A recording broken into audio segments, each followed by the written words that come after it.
Did you know that some of the world's greatest breakthroughs began with failures so catastrophic they almost never happened? In 1914, Thomas Edison's factory burned down, destroying years of work. But instead of giving up, he famously said, "Thank goodness all of our mistakes were burned up. Now we can start fresh." Weeks later, he was inventing again. The light bulb you have at your place right now is the outcome of that mindset. In the book, The Obstacle is the Way, Ryan Holiday writes about that type of mindset by saying this: the impediment to action advances action. What stands in the way becomes the way. What if the fire in your life, just like in Edison's factory, is not meant to destroy? What if the flames are asking you a question? What are you willing to let go of to build something greater? Let's uncover the system that transforms struggle into strength, because the flames are already here and they're waiting for you to take control.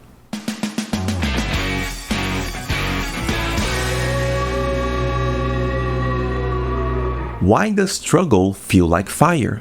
Not the good kind, the one that warms and inspires, but the one that consumes, leaving you scrambling to put out the flames you don't even understand. Fire can destroy everything in its path, leaving only ashes behind. But in the right hands, fire transforms.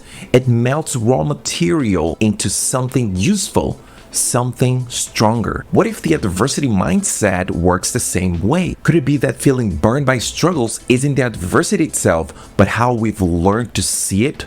What if the fire of adversity isn't here to consume you, but to refine you? If adversity is like fire, a force of transformation waiting for control, how do we move from being burned by it to using it as a forge for something greater?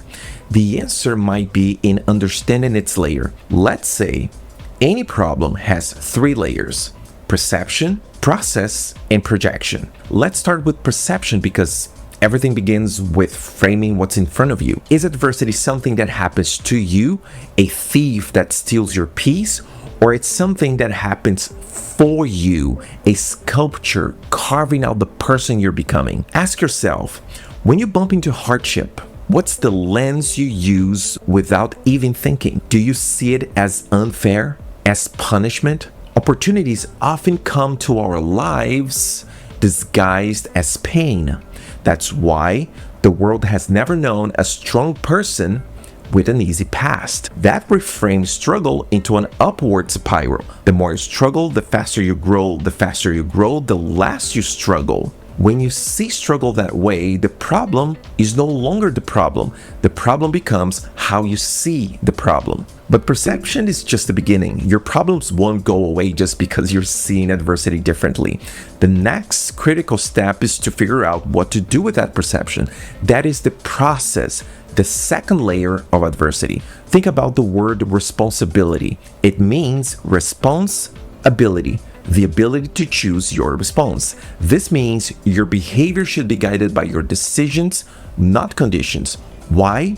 Because you are by nature a proactive being. Proactive beings don't blame circumstances, conditions, or conditioning for their behavior. Their actions are guided by their values, not feelings. So what do you do with feelings? You don't suppress them. You don't pretend you're not feeling pain. You welcome pain as a passenger on your journey toward purpose. When you feel anxious, incapable, or limited, realize that these feelings are signs you're pushing your boundaries and attempting something meaningful. Think about it. Why would you feel anxious or limited if you're operating inside the boundaries of your comfort zone? If everything you do is what you already master, there is no struggle, but also there is no progress. Growing up is not pleasant. It's painful and necessary. So every time you feel limited, incapable, or anxious, take action knowing that pain means weakness going away. Replace I can't with I'm learning. Days with ears. Nature with nurture. Criticism with critique. And failures with mistakes. The game of champions is not winning. The game of champions is progress. And if you think you're overwhelmed and lacking motivations to fight for your progress, Ask yourself this question. If you lose, who loses with you? The worst situations require the best of you, and the lack of your best hurts everything and everyone, not just you. And then there is projection, the third layer of adversity. Projection is the echo problems leave behind.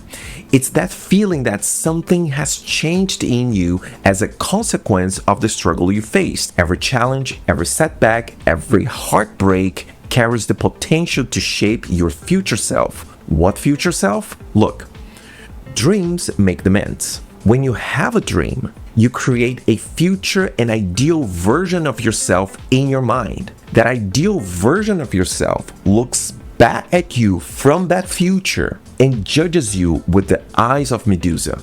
It can petrify you in anxiety if you don't feel you're acting in a way that make that ideal future version of yourself exist. That's why turning setbacks into motion is the way out of anxiety, not retreat. When you move, even when struggling, you satisfy that ideal version you created for your future in the present, and you were pulled out of anxiety. You started to understand the layers of adversity: perception, process, and projection. Now we're going to use them as the blueprint to build a system. Why a system? Because blueprints only tell you what to do.